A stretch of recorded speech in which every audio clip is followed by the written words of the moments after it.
Now, listen, you guys, it seems like, well, there are layers to a story that I've been wanting to cover since yesterday. So after the fallout with Nicki Minaj, Keisha Ko decided to go on her platform, and all of a sudden she's a massive fan of advocate BBL. Okay, she was out there quoting her lyrics and all of these things, and that sparked a debate on Twitter on whether people genuinely love Advovo BBL or whether they love her out of spite. When it comes to Nicki Minaj, we're gonna talk about that. And Armon Wiggins also had that question, which ended up opening a can of worms. Hello, tea lovers, and welcome to the tea plug. I trust you guys are doing well, and I trust you are doing great. Personally, I am doing great, you guys. I am doing extremely amazing. And without further ado, let us dive straight into today's tea. So, first of all, let us talk about this entire situation with, Armon Wiggins and advocate BBL. Now, Armon Wiggins' relationship with Advovo has been one that's complicated. It seems like at some point she was leading on Armon into believing that they would become close and real friends. I mean, like the way she is with Ken Barbie.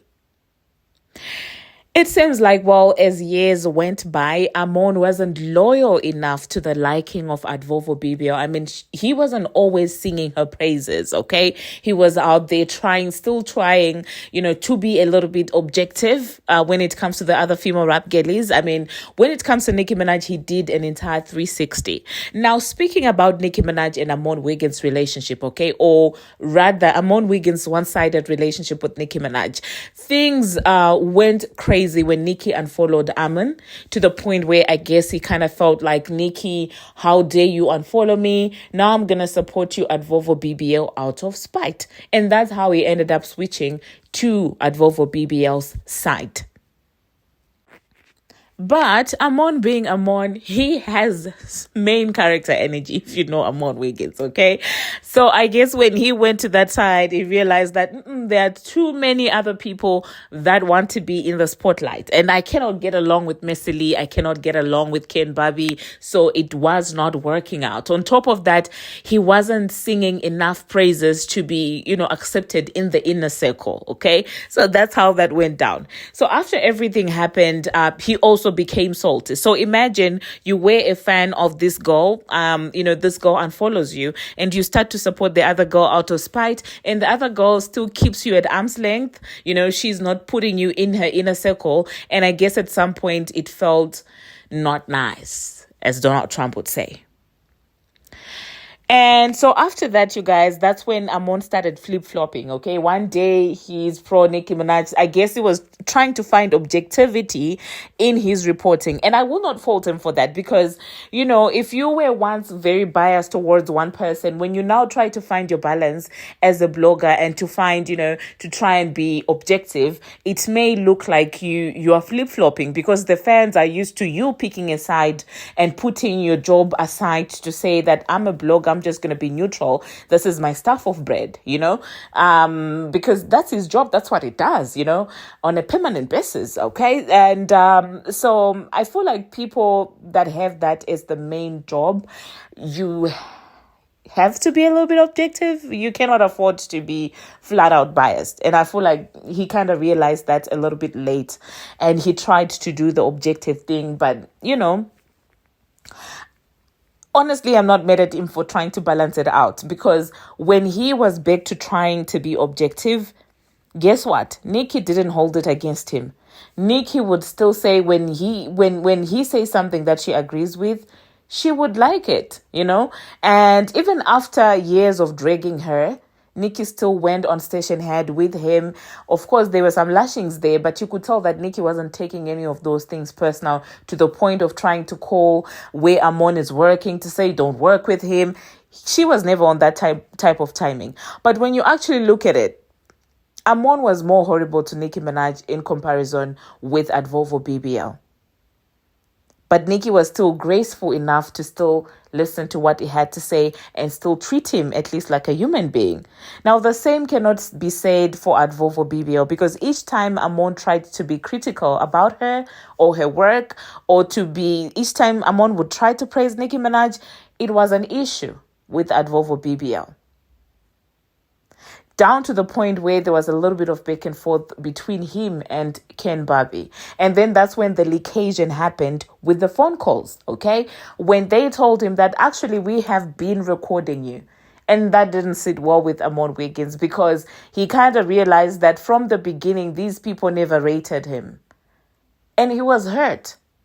Rightfully so. I mean, if I'm out there doing all this stuff, trying to be cool with you, and from the get-go you guys are entertaining me, but are still recording me without my consent, I would be salty too.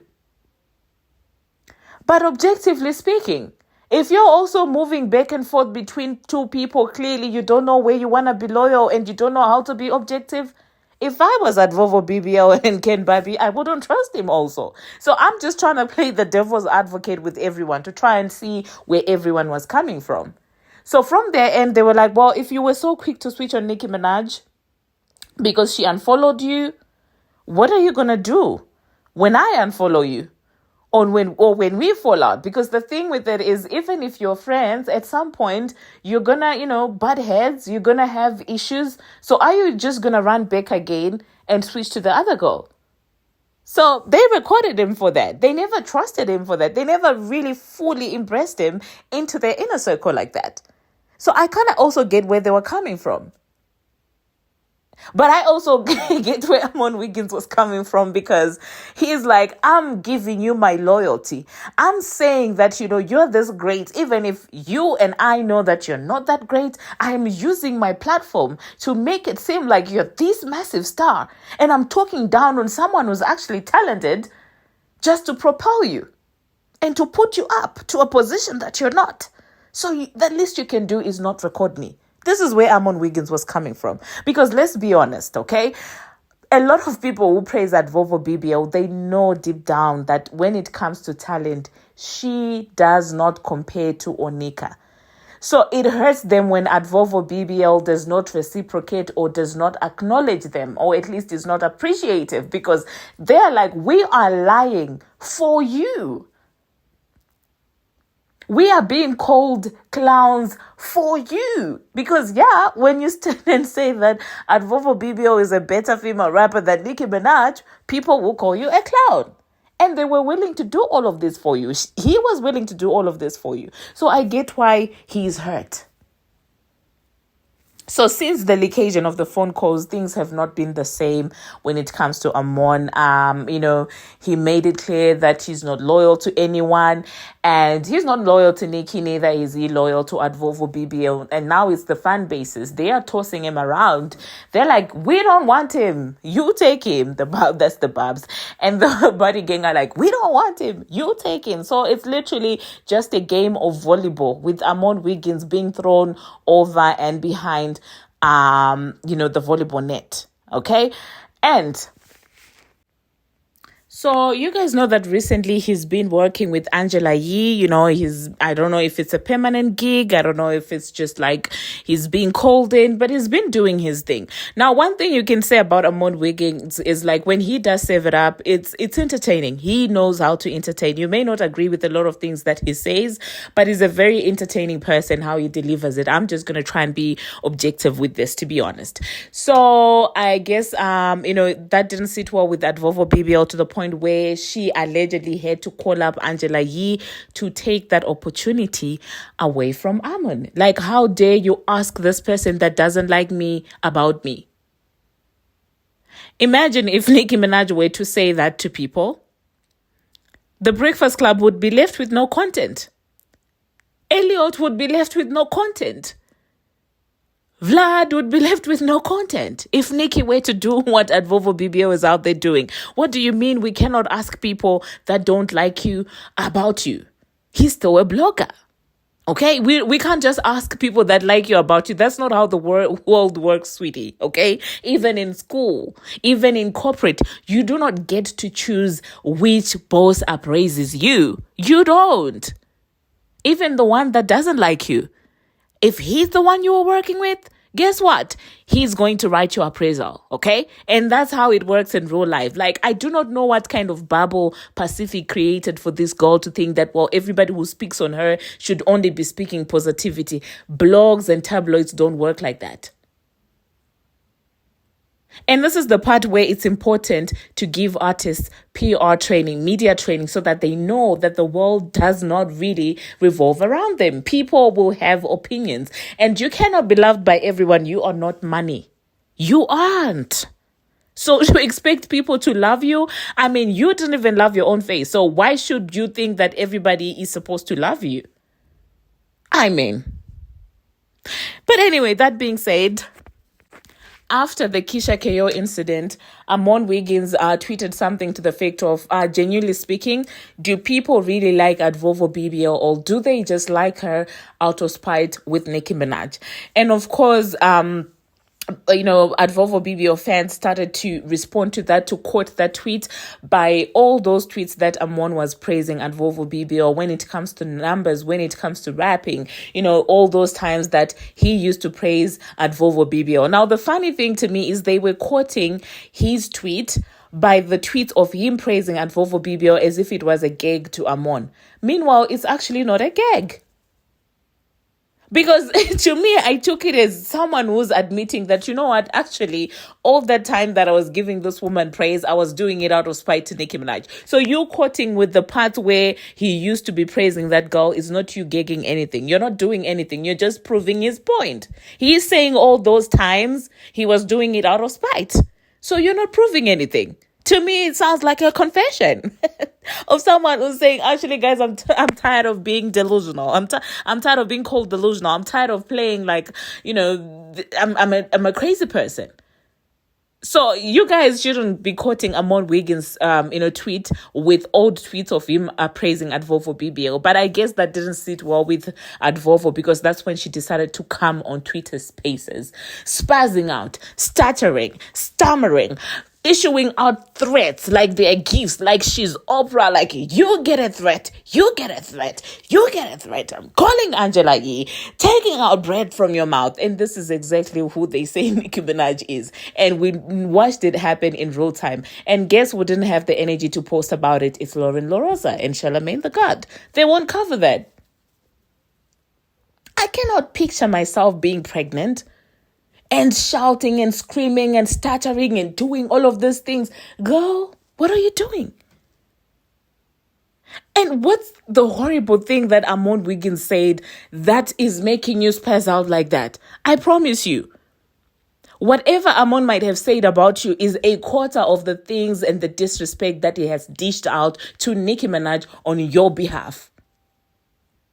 But anyway, listen to the stuttering, the stammering, the spazzing, and all of these things you want to call that, Advovo BBL was out there issuing out. And at this point, I don't know if we can blame it on the hormones, because even before the pregnancy, she was always spazzing like that. But you know what? Because it's not a black woman doing it, it's romanticized. It's a beautiful thing. Oh my God. It's a key because it's being done by a non-black woman. Yippee! Beautiful, beautiful, beautiful. Rainbows, rainbows. That's what you guys do.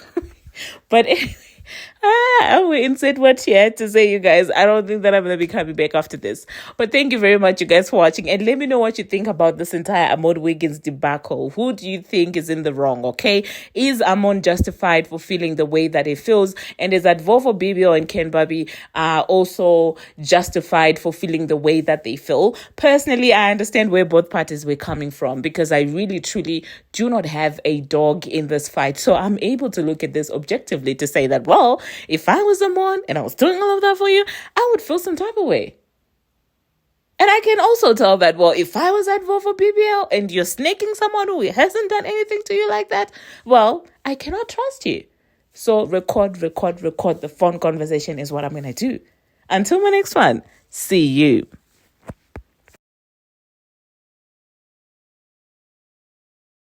Look, and what other people be telling, and what other people this and what other people that. What the fuck you feel like? Who the fuck you feel like?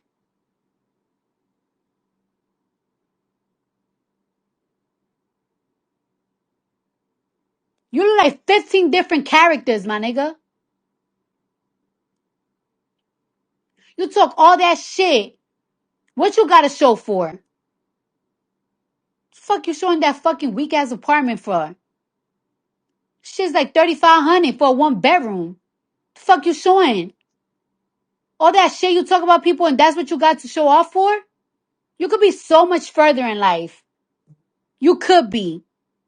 And you know who's blocking your blessings? You wanna know who's blocking your blessings? You. You block it. Not me. You block your blessings, bro. You do it. How the fuck you cover a case and you did such a good job and you was in all this fucking shit? I was even proud of you because I was looking at clips. I'm like, yo, that shit is funny as fuck. And God snatches it from you 1 week later. The Lord, Jesus Christ, or whatever the fuck religion you practice, because you're nasty. You're fucking nasty. You wouldn't even know what to do with power. You wouldn't even know what to do with in certain positions because you're too nasty. And you do shit on purpose. You're mean. You're mean spirited. You got a mean spirit.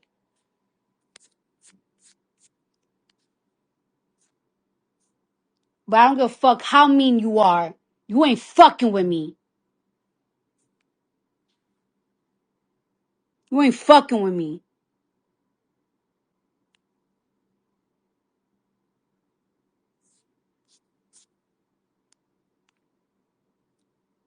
And when I let you talk, and when I let you tweet funny shit, and when you go out your mouth talking about me, it's not because I'm scared of you. It's not because I'm pussy. It's not because there's not 100 million things that I could come at you for.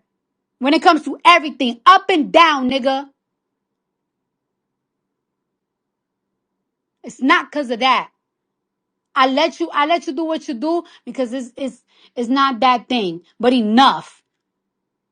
It's not that serious, but it's enough.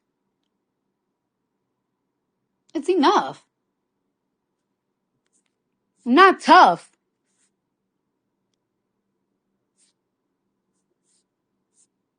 Every other day, this nigga saying some weak ass shit about me.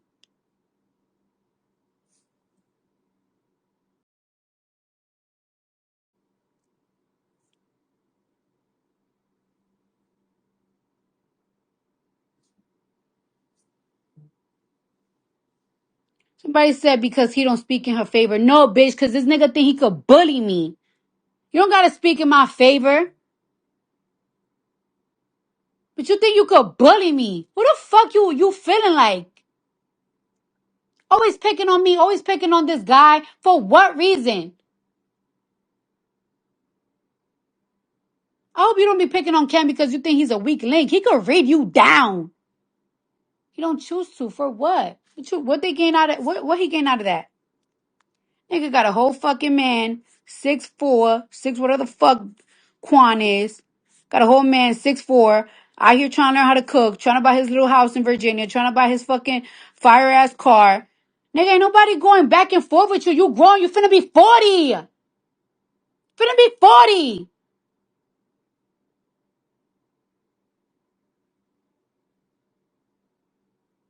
You're nasty. And then it's like, no, you're nasty. I'm not a perfect bitch. Yeah, I'll bring the bitch to smoke. But I don't pick on bitches. I don't wake up every single day like, I'm gonna pick on this girl because I can. I just found out Bia numbers yesterday. I'm not gonna pick on her because of that shit. That's overkill. That's overkill. You know why I didn't reply to the other bitch?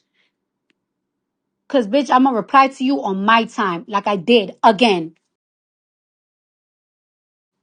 I'm gonna have you feeling sleeping like you tuck. But it's not because I don't got shit. It's not because I can't flame you, bitch. You don't look fucking better than me or nothing. You can't rap better than me. You don't look better than me. You can't do nothing better than me. Bitches can do nothing better than me. Nothing. I'm gonna let you think you have that. I'm gonna let you think you have that. I'm gonna let I always that's what I do though. I let bitches think that they have that. Y'all bitches is easy. I'm not a person that pick on people. I'm not a person that bully people. I'm because it's for what? But I ain't scared. I ain't scared neither.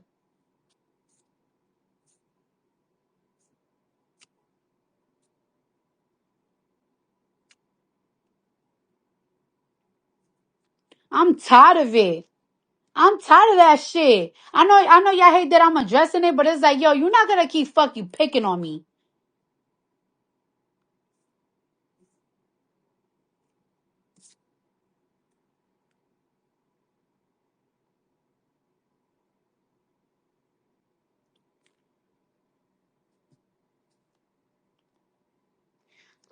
Nuestro amigo.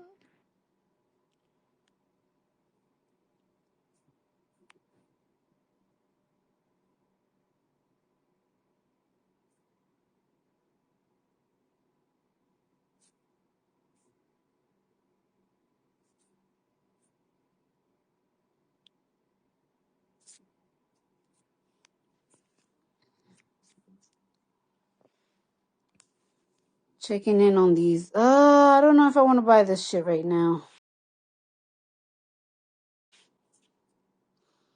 My bad. I'm looking at this fucking car.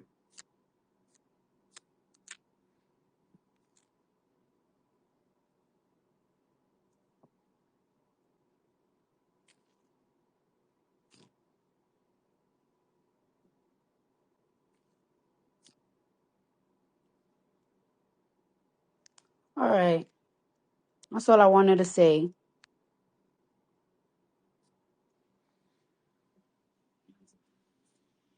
Always want to fucking play victim after you pick and pick and pick and pick and pick and pick and pick and pick.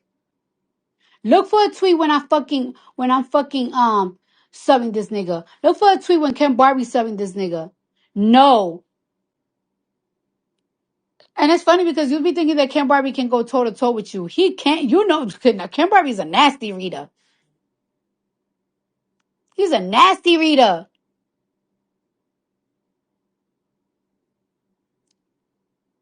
And it's so sad because you be trying to make it seem like he just wanted to be the only in my team. First of all,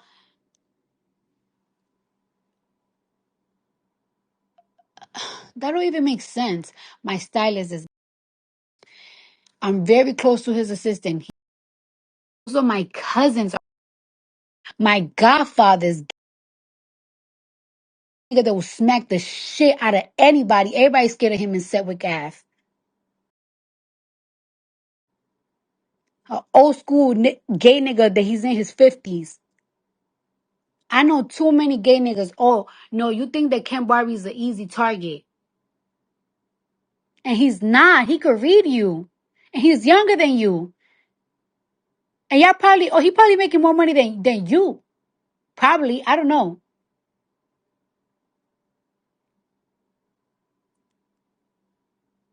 You like to feel like you could pick on people. And I've seen Santana in person. Santana's is tall. He'll smack the shit out of you. And he was with some rad shit ass, now that's TV ass niggas and bitches. What you gonna do when you see these people in person that you always feel like you gotta pick on every single fucking other day? What you gonna do? You're such a bully.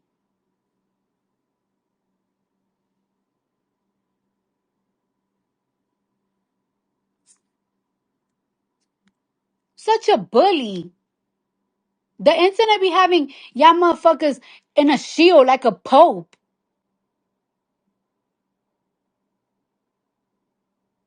You wanna fucking tweet about people fucking listen to my music out of fucking spite.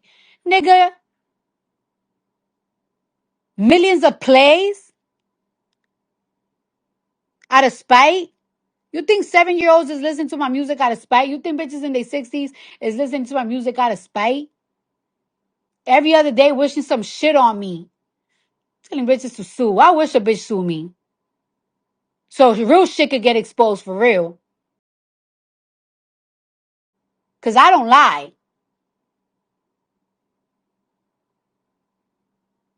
Trying to take food out my fucking mouth. Weirdo.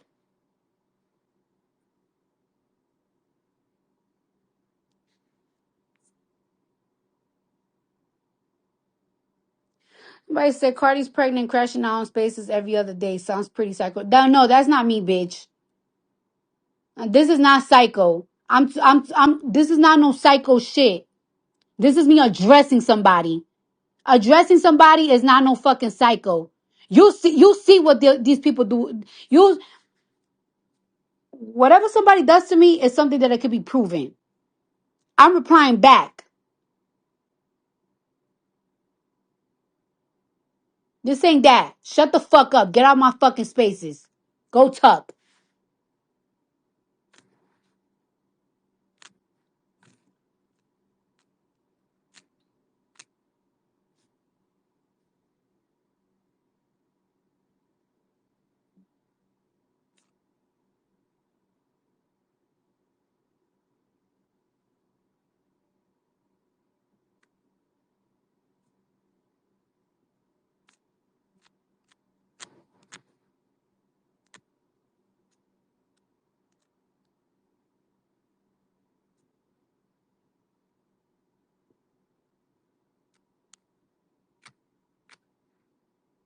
And you know what? After this conversation, I'm gonna call Angela Yee because the fact that you're saying that I say I was trying to kick you off radio and I didn't say that. I said, please, when it comes to me, don't ask that nigga no information about me because he doesn't like me. He called me on my name before. You did call me a bitch before.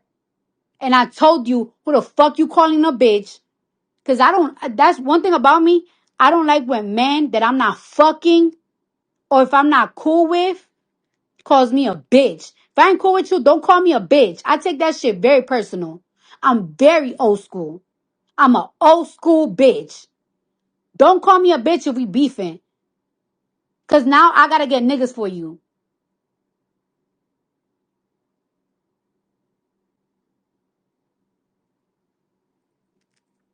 But I never try to kick you out. Now I'ma ask her. But you see what you do? You bring problems. You bring problems. Then you wonder why people don't fucking like you. Always bringing problems. Always twisting words. Always want to play fake victim when you know you what the fuck you be doing. The fuck?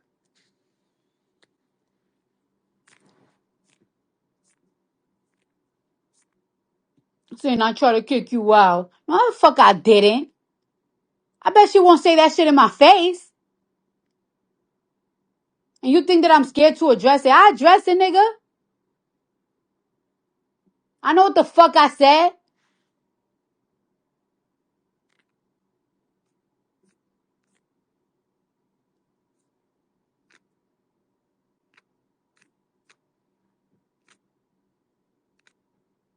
Motherfucker probably made the fattest, nastiest check these past couple of months talking about me. And I can't even get a thank you. Bitch, get on your fucking knees like I command you and fucking thank me, bitch. That's how you want me to talk to you like? That's how I gotta talk to niggas so they can fucking respect me and stop playing? Oh, that shit you was talking about a couple of months ago. What was that energy you was talking about a couple of months ago? I'm not gonna talk about her song. I'm not gonna talk about this. When you thought you was going somewhere. Look how God took that shit from you, nigga. You nasty. You had the best cover up for that fucking case. Look how God covered it up. Your dark spirit over fucking shadow everything you work for every single fucking time. You work so hard and God just takes it from you because you nasty. Your heart is full of shit. You a shitty person. You gonna die rotten, nigga. Just like the side of your fucking pimpled ass face. Wanna talk about people's fucking look and the side of your face is like a bumpy pussy.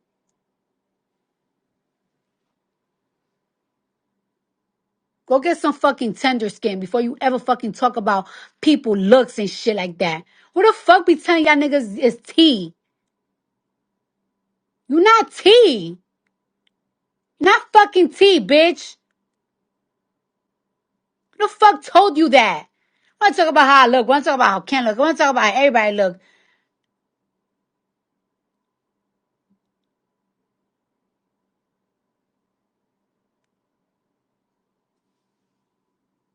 Please.